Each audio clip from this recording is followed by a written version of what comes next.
Professor साहब, thank you for being on the stage with me. और आप सभी महानुभाव को मेरा प्रणाम, धन्यवाद। मुझे लगभग 12 मिनट दिए गए हैं, तो मैं उसमें अपनी स्टॉप वॉच लगा के अधिकांश 13 मिनट में कंप्लीट करूंगा। और मुझे जो सब्जेक्ट दिया गया है बड़ा रोचक है, धर्मनिरपेक्षता, समानता, बंधुत्व और सामाजिक न्याय। और दोस्तों, इसमें मैं सर्वप्रथम ये कहूंगा कि संविधान हमारा मूल ग्रंथ है और संविधान सिर्फ अपने राष्ट्र को और राज्य को ही मार्गदर्शन नहीं देता है, संविधान हमारे समाज को मार्गदर्शन देता है। बहुत आवश्यक है कि हम लोग इसको समझें।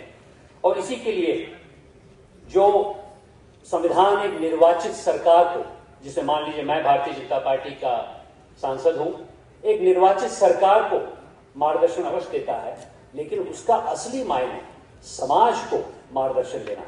और यह नया सोच है, यह नई सोच आदरणीय प्रधानमंत्री हमारे बीच में लाए हैं। उन्होंने सबके प्रयास से सबके विकास का जो नारा दिया है, उसके होते होते मेरा ये मानना है कि संविधान के जो मूल उद्देश्य है, जो प्रिंसिपल्स है, इसको हम लोग अपने जीवन में कैसे अनुग्रहित करें, ताकि समाज और सरकार को ही नहीं, आप छात्रों को भी और यहां पर उपस्थित गणमान्य अतिथियों को भी हम लोग मार्गदर्शन दे पाए।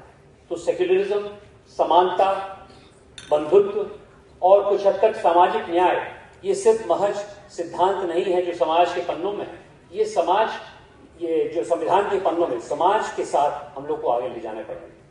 जैसा कि बताया गया, बहुत रोचक एक टॉक दिया सर ने, जिसमें उन्होंने बताया कि नंदलाल बोस की अनेक कृतियां, जिसमें हमारे सामाजिक और सांस्कृतिक राष्ट्र का जो एक कायाकल्प था, वो भी हमारे संविधान में है। और इससे प्रेरणा लेते हुए हम सब, जो आदरणीय प्रधानमंत्री जी ने हमें सिखाया है कि 1.4 अरब लोगों को यदि हम संविधान से प्रेरणा दें, तभी जाके अपना क्षेत्र, अपना देश आगे बढ़ेगा। दोस्तों, बहुत सालों तक हमारी स्वतंत्रता के बाद कुछ औपनिवेशिक व्यवस्था से, कॉलोनियल थिंकिंग से सरकारें बनी और उन्होंने यह समझा कि संविधान के माध्यम से सरकार को चलाया जाए। यह आवश्यक था, ऐसा नहीं था कि आवश्यक नहीं था, लेकिन उससे एक निर्भरता बनी, डिपेंडेंसी आई। उसमें ऐसा लगा कि सब चीज सिर्फ सरकार ही कर पाएगी। मैं भी उसी पृष्ठभूमि से आता हूं। मेरे पिताजी आर्मी में बड़े आला अफसर थे, मेरे चाचा आईपीएस के आदमी थे, मेरे बाबा पहले गोरखपुर के डीएम रहे।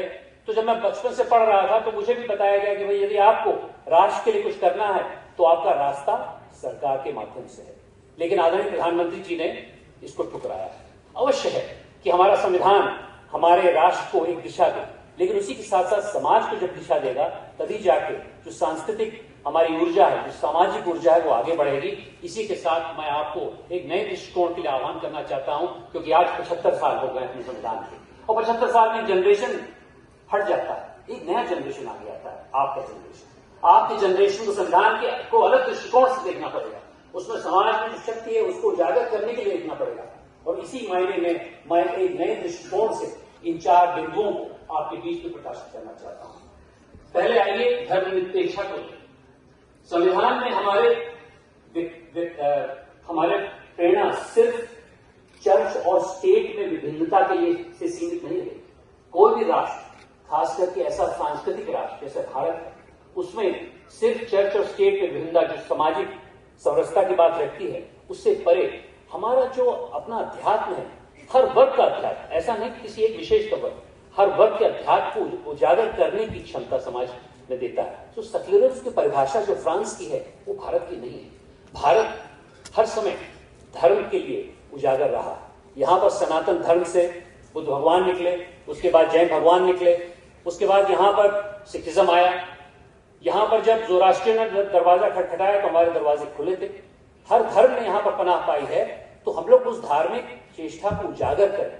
तो secularism does not mean that you are just separating church and state. Secularism means that you are respecting every religion and you are making sure that every individual is inspired by their own religious and आध्यात्मिक परिचय।